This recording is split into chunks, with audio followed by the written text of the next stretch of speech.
강원도 춘천 출신 새누리당 김진태 의원입니다. 국정원 여직원의 선거 개입은 사실 무근인 것으로 밝혀졌습니다. 오히려 이 사건은 야당에 의한 여직원 인권 유린 사건이었다고 보아야 합니다. 네, 새누리당 원내대변인 신의진입니다. 하지만 민주당은 북한과 종북 세력이 하고 있는 주장을 똑같이 반복하고 있습니다.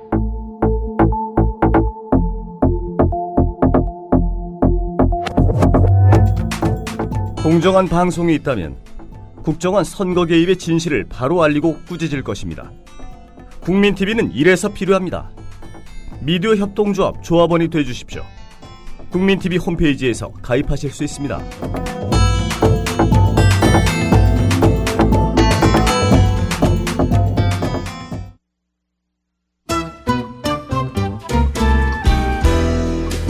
국민TV 라디오 타임라인, 계속해서 뉴스메이커와 함께하겠습니다.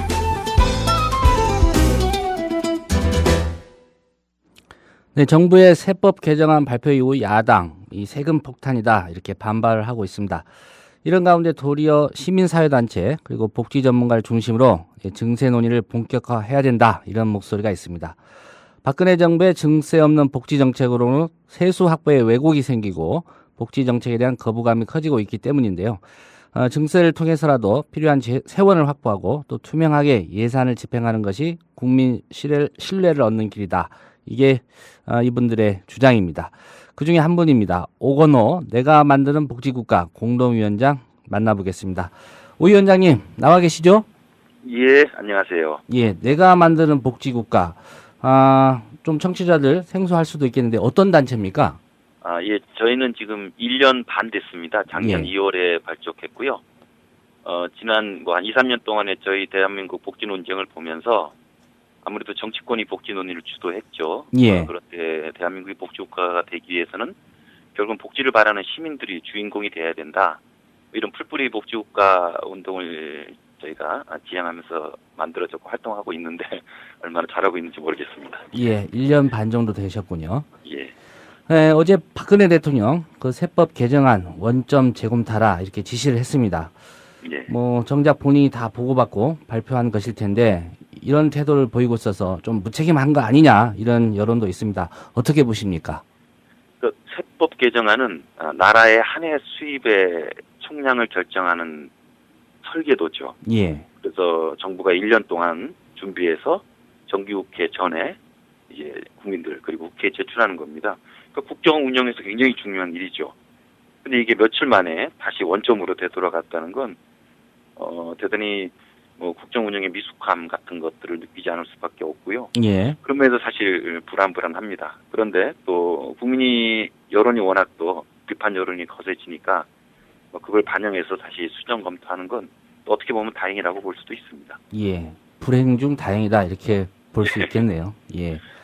그리고 민주당 또 뭐 야당 이거 서민 뭐 또 농업인 또 자영업자에 대한 세금 폭탄이다 이렇게 주장을 했습니다. 맞는 지적인지 좀 의문이기도 한데요. 일단 이 세금 폭탄은 소득세에 대해서 민주당이 비판하고 있는 건데요. 월급 생활자들에게 그렇죠. 적용되는 말이겠네요. 소득세도 있고 법인세도 있습니다. 그래서 각각의 개혁 과제가 있는데 이번에 법인세 부분은 부족해요. 그래서 그거는 저희가 계속 요구하고 있는데 소득세만 따로 보면 뭐 제가 일하는 단체는 대단히 전향적인 내용이 담긴 개혁안이라고 평가하고 있습니다. 예. 지금 우리나라 소득세가 되게 복잡하고 공제제도가 너무 많은데 이 공제제도는 고소득층이 유리하는 방식으로 효과를 발휘하고 있습니다. 공제제도 자체가요? 예. 그래서 지금 소득세를 누더기로 만드는 게 공제제도인데요. 이번에 그 공제제도를 손본 겁니다. 그러다 보니까 하우상박적으로 중상위 계층은 지금보다 그 공제제도가 없어지다 보니까 세금이 늘어나고 그 아랫계층은 더 다수의 아랫계층은 세금이 줄어드는 과세 체계도 정비되고 그다음에 세입에서도 하우상박이 효과가 낳는 그래서 저희는 이제 긍정적으로 봤는데 문제는 그런 과정에서 연봉 4천만 원에서 7천만 원에 해당되는 사람들이 연 16만 원, 월 13,000원씩 부담을 더하게 돼요. 예. 그래서 이걸 어떻게 볼 것인가의 문제였는데 문제는 이거에 대해서는 비판도 할 수 있습니다. 또 한편에서는 이렇게 함으로써 우리가 지금 복지를 누리고 있지 않습니까? 그전에 비해서는. 예. 그래서 일정한 시민들의 책임이다. 뭐 양쪽의 평가가 전 다 가능하다고 보는데 혹 비판적으로 접근하더라도 이 월 13,000원에다가 세금 폭탄론을 투하하는 건 저는 이거 좀 과도하다고 봐요. 왜냐하면 이렇게 하면 당장 국민의 여론의 지지를 얻을 수 있을지 모르겠습니다만은 예. 이렇게 되면 이제 앞으로 복지 확대 얘기하기가 굉장히 힘듭니다. 전투에서 이기고 전쟁에서 지는 저는 그런 선택을 민주당이 하지 않았나 그런 생각을 합니다. 예. 민주당의 그 세금 폭탄 투하라는 표현은 좀 과하다. 예. 이런 입장이시군요. 새누리당 얘기를 좀 해보겠습니다. 세율 늘리고 세목을 새로 만든 게 없으니까 이건 증세 아니다. 이렇게 말을 하는데 이제 국민들 입장에서는 세금 더 내면 이게 증세 아니냐 이런 주장 아닙니까? 그 이 부분 증세 논란은 어떻게 보십니까? 증세가 아니라고 하시는데 예. 사실 너무 국민들을 가볍게 보시는 것 같아요. 그러니까 국민들 입장에서는 말씀하신 것처럼 세금이 늘면 증세고요. 예. 줄어들면 감세입니다. 근데 이 세금에 영향을 미치는 그 변수는 두 개예요. 하나는 세율이고요. 하지만 그 세율도 그 안에 공제제도를 어떻게 설계하느냐에 따라 세율의 효과가 달라집니다. 예. 근데 지금 세율은 건드리지 않았기 때문에 증세가 아니라고 얘기하는데 그 공제제도를 통해서 충분히 증세 효과가 발휘되지 않습니까? 그렇죠. 그리고 국민들이 이걸 다 알아요. 그러니까 이거는 증세다. 그리고 복지를 늘리기 위해서는 이 정도의 증세는 불가피하다. 계층별로 이렇게 책임을 나눠 갖자. 이렇게 말씀하시면 예. 좀 더 균형 잡힌 논의가 되었을 텐데 증세 아니라고 자꾸 우기니까 국민들이 더 지금 열을 받은 거죠. 예. 뭐 국민들 입장에서는 세금 더 내면 증세다. 여기 이런 분석이시고요. 그리고 그게 너무 상식적인 기준에서 그렇게 판단해야죠. 예. 그리고 이번 세제 개편안 세금 폭탄은 아니지만, 근데 뭐 민주당의 그런 세금 폭탄 이런 얘기를 듣고 국민들이 그 민주당 말만 믿고 뭐 반발할 것 같지는 않고요. 근데 국민 여론이 그 정부 안에 대해서 대단히 안 좋았습니다. 왜 그랬을까 좀 의문이 드는데요. 그러니까 민주당이 세금 폭탄 프레임을 건 거 이게 물론 이제 이 기름을 붓는 격이 됐는데 예. 사실 우리나라 조세 체계가 정의롭지 못하죠. 그래서 우리 국민들이 역사적으로 이 권위주의 체제 이후부터 세금에 대한 인식은 좋지 않습니다. 또 세금 자체가 이렇게 정의롭지 못했기 때문에 그래서 국민들이 쭉 마음속에 가지고 있던 과세 형평성 예. 혹은 조세 정의에 대한 그런 열정은 더 있다고 봅니다. 이게 세금 폭탄이라는 용어가 나오다 보니까 그거하고 결합돼가지고 불이 붙은 거죠.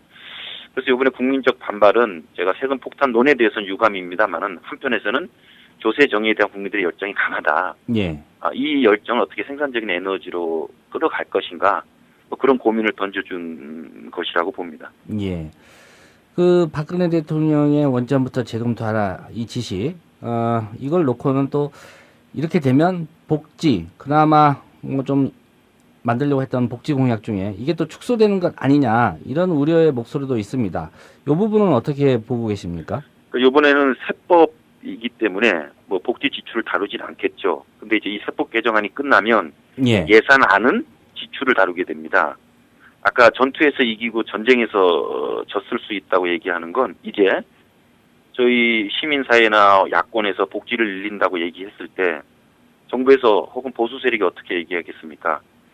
지난번 세금 파동을 보지 않았느냐? 예. 아직 복지를 크게 늘리기에는 우리 국민들의 조세 동의 수준이 너무 약하다.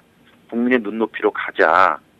사실 복지 확대를 반대하는 근거로 요번에 세금 파동이 사례로 언급이 될 것이고요. 예. 심지어 지금 박근혜 대통령이 복지 공약을 축소하고 있지 않습니까?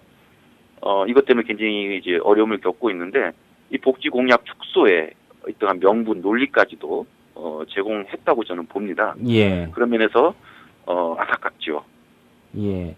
복지 공약 얘기 뭐 축소되고 있다 이렇게 분석을 하셨는데 그 박근혜 정부 뭐 어느 정권이나 마찬가지입니다. 뭐 대선 때 한 얘기 그리고 실제 집권하고 나면 뭐 공약 대부분 뭐 이행하지 않고 있는데요. 한 지금 6개월 남짓 됐죠. 6개월 정도 됐는데 뭐 복지 공약 이행 성적표 평가한다면 어느 정도 줄 수 있겠습니까? 제 개인적 심정으로는 진짜 레드카드를 보이고 싶습니다만은 지금 레드카드. 예, 국정 6개월밖에 안 됐기 때문에 옐로카드는 충분히 보여줘야 된다고 생각합니다. 예. 지금 복지 공약 중에 제일 규모가 큰 게 기초연금이었어요. 예. 애초 공약들을 했으면 지금 8월입니까? 한 7월부터는 20만 원씩 받았어야 됩니다. 왜냐하면 2013년 취임하면 즉시 이거를 법 개정해가지고 2013년부터 실시하겠다고 했는데 예. 이게 지금 이미 내년 7월로 다시 연기된 거죠. 그리고 금액도 모두한테 20만 원 주는 게 아니고 이게 지금 차등 지급으로 가고 있고 예. 4대 중증 질환 뭐 전체 그 질환의 다는 아닙니다만 일단 4대 중증 질환이라도 모두 국가가 책임져 주겠다 그러는데 이거 아직 방안도 확정되어 있지 않죠. 저소득 노동자들한테는 사회보험료 전액 지원하겠다고 그랬다. 그건 아예 지금 현재 수준으로 뒤로 철회돼 버렸고요. 예. 지금 뭐 가시적으로 드러난 게 없어요. 계속 암을만 짜고 있습니다. 예. 이렇게 논의만 하다가 임기 끝날 수도 있어요. 그래서 보니까 빨리 지금 레드카드를 보여주지 않으면 사실 국민들이 지난번에 박근혜 후보가 얘기했던 복지 공약의 그 혜택을 제대로 누리지 못할 수도 있습니다. 예. 옐로 카드 2번이면 레드 카드인가요? 예, 그렇습니다. 한 번 보여줬고 한 번 더 나오면 이제 퇴장 명령을 해야 되겠군요. 예. 결국 복지를 좀 늘리려면 이제 증세가 불가피하다. 뭐 이런 설명은 국민들이 좀 납득을 하고 있는 것 같습니다. 예. 복지 청구로 불리어지는 북유럽, 뭐 어떻게 수입의 반을 내는 증세에 합의했는지, 그 사람들은 이렇게 세금 내는데 흔쾌히 동의할 수 있지? 이런 궁금증 많이 갖고 있거든요. 예. 좀 설명을 해주시죠. 뭐 스웨덴을 비롯해서 서구 복지국가, 특히 북구 복지국가를 보면 그분들이 자신의 복지국가를 설명할 때 가장 키워드로 핵심 단어로 자랑하는 게 신뢰예요. 신뢰, 예. 예, 정부, 국가 그리고 서로에 대한 신뢰가 있으면 세금을 낼 수 있다는 거죠. 이해가 되죠. 예. 또 하나는 그 나라들은 이게 그 세금을 늘려야 되는데 항상 그거를 복지 지출, 즉 복지 그 효과하고 결합해서 세금을 늘려갔습니다. 예. 왜 세금을 늘리고자 합니까? 라면 이런 복지를 더 제공하겠습니다. 아 그래요? 그러면 저희도 소득 그 능력껏 세금을 내죠. 이런 세금과 복지를 결합하는 정치를 그 정당에서 폈던 겁니다. 예. 그래서 사실 이번에도 우리가 상위 계층들은 물론 지금보다 세금을 더 내게 되고요. 부자 증세 효과가 있었습니다. 소득세 개편은. 중간 계층이 월 13,000원 내는 걸 정치권들이 어떻게 해석해야 됐을까? 여기서 다시 불신을 가중시키는 방식으로 해석을 해야 됐을까? 우리가 13,000원 더 내므로써 상위 계층도 더 내게 되었고 최근에 저희가 급식, 보육, 뭐 기초연금, 고교 무상교육을 쭉 누리고 있을 예정이기 때문에 이렇게 해서 복지를 누리는데 우리가 이 정도는 역할을 하는 겁니다. 예. 이걸 가지고 부자들한테도 대기업한테도 또 세금 내는 압력을 행사합시다. 이렇게 복지와 결합해서 이번에 13,000원을 해석했다면 좀 더 전향적인 방식으로 이른바 우리 사회에서 신뢰를 더 구축하는 방식으로 갔을 텐데 예.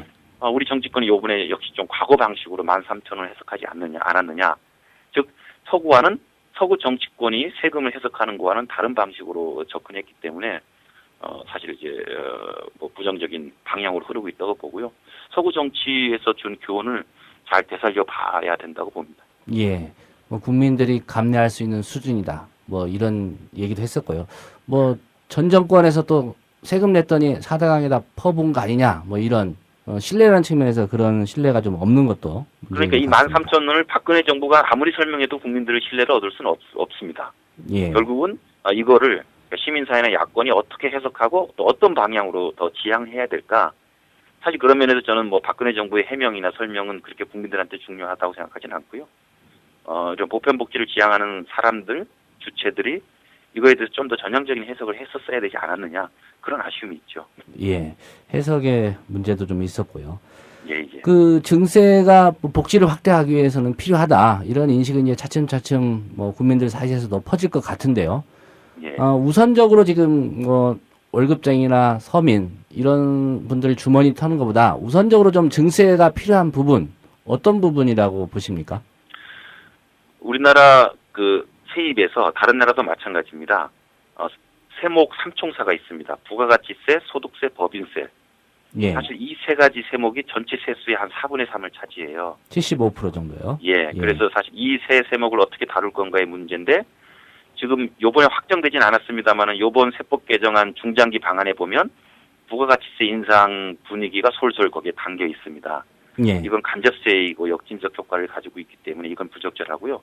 결국 소득세하고 법인세 영역인데 요번에 법인세 개혁은 부족했어요. 그리고 소득세 개혁은 저는 전향적이었다고 봅니다. 그래서 이건 병렬적으로 가야 되는 겁니다. 예. 법인세, 선법인세 후 소득세 저는 이것도 문제라고 보고요. 그래서 이번에 소득세 영역은 이런 합리적인 내용이 담겨 있었기 때문에 뭐 이 정도 수준을 시작으로 논의를 하면 되고요. 문제는 법인세였어요. 그래서 법인세도 역시 세율과 공제 제도입니다. 그래서 지금 대기업한테 적용되는 세율을 좀 더 올리고 예. 또 대기업한테 적용되고 있는 감면 혜택들이 있습니다. 이거를 드러내야 되죠. 이런 부분에서 불충분했기 때문에 이번에 대통령께서 원점 재검토 말씀하셨지 않습니까? 예. 원점 재검토해야 될 핵심은 저는 소득세가 아니고 법인세 영역이라고 봐요. 왜냐하면 문제는 법인세에 있었기 때문에. 예. 그래서 대기업 과세를 강화하는 방향으로 오늘부터 좀 논의가 진전되기를 바랍니다. 예. 뭐 기재부에서 대통령의 원점 재검토 지시를 뭐 소득세 부분에 또 국한해서 생각할 일은 아니고 원점이라고 한 것에서 방점을 법인세 개편에 둬야 된다 이런 입장이시네요. 그렇죠. 예. 예. 그리고 뭐 소득세 부분에서도 본다면 고소득자에게 좀 증세를 해야 되는 거 아니냐. 특히 과표 구간 이거 좀 미세 조정해야 되는 거 아니냐라는 의견이 있습니다. 이 고소득자에게 증세를 할 수 있는 방안은 없을까요? 결국은 그 최고 세율 인상이죠. 지금 고소득자한테 적용되는 최고 세율이 우리나라가 38%인데요. 예. 이거를 한 42% 정도까지는 올리자 이런 제안이 있고요. 예. 지금 사회자님이 말씀하신 것처럼 최고 세율이 적용되는 그 소득 구간을 좀 낮추면 최고 세율이 적용되는 사람이 더 많아지죠. 지금 3억 원이죠, 이게. 3억 원을 1억 5천이나 1억 2천으로 낮추자는 요구가 이제 야권이나 시민 사이에 있습니다. 예. 모두 다 적절한 방안입니다. 요번에 이제 그게 포함되진 않았지만 소득 공제를 선봉은 잘한 일이었어요. 하지만 그 구간이나 세율 조정은 안 되었기 때문에 이제 요번에 소득세 소득 고정 공제를 이제 베이스로 해서 고소득 계층에 적용되는 구간이나 세율을 조정하는 그런 논의도 역시 필요합니다. 예. 앞서 오 위원장님께서 간단히 내가 만드는 복지국가 이렇게 설명을 해주셨는데 궁극적으로 그리고 계시는 복지국가의 청사진 이런 게 있다면 좀 소개를 해주시죠. 저희는 북구 유럽형의 복지국가를 지향하고 있습니다. 그래서 우리나라는 지금 대단히 빈약하죠. 지금 이 시점에 이 현재에서 그런 그 복지국가를 어떻게 갈 수 있을지 그런 청사진 로드맵 정책안을 만드는 활동을 하고요. 예. 또 하나는 서구 복지국가에도 그러한 것처럼 복지를 바라는 시민들이 직접 주인공이 되지 않으면 복지국가는 이루어지지 않습니다. 그 힘이죠. 그래서 어떻게 시민들이 자발적인 복지 주체가 될까? 사실 저희가 중간계층이 13,000원 부담도 좀 전향적으로 받아들이는 것도 사실 그런 13,000원을 받아들임으로써 복지에 대한 책임의식도 생기고 또 이거를 근거로 부자, 대기업한테 세금을 더 내라는 압박도 할 수 있는 거죠. 예. 그래서 일종의 저희는 이제 뭐 복지국가 재정 주권을 갖자, 모두가 참여하는 그래서 복지국가 주체를 만들고 또 복지국가로 가는 청사진을 저희가 설계하는 좀 너무 과도할지 모르겠습니다만 하여튼 그런 포부와 꿈을 갖고 활동을 하고 있습니다. 예. 앞으로 저 국민들한테 복지를 위해서는 일정 부분 세금으로 우리가 좀 같이 부담을 해야 된다. 이런 캠페인이나 이런 또 교육 같은 것도 좀 확대할 계획이 있으십니까? 그렇죠. 저희는 일단 저희 복지 중에서 제일 규모가 큰 지출이 제일 큰 거는 이제 보건의료입니다. 보건의료. 예. 그래서 병원비죠. 병원비는 저희가 건강보험료를 1인당 평균 10,000원씩 더 내서 해결하자라는 건강보험 하나로 운동을 하고 있고요. 또 하나는 이번에 소득세 법인세 논란이 있습니다만은 이제 복지국가에 걸맞는 목적세를 도입하자. 그래서 저희가 제안하는 게 사회복지세입니다. 예. 소득에 따라 누진적으로 더 세금을 내게 됩니다. 규모도 한 20조 원 정도의 규모로 저희가 설계하고 있는데요. 그래서 건강보험료를 더 내서 그러면 사용자분과 이제 정부분이 들어오죠. 같이 예. 병원비를 해결하고 사회복지세를 도입해서 지금 복지 시대에 맞는 걸맞는 재정을 확보하자 이런 운동을 저희가 펼칠 예정입니다. 예. 네, 오늘 말씀 고맙습니다. 예, 고맙습니다. 네, 지금까지 오건호 내가 만드는 복지국가 공동위원장이었습니다.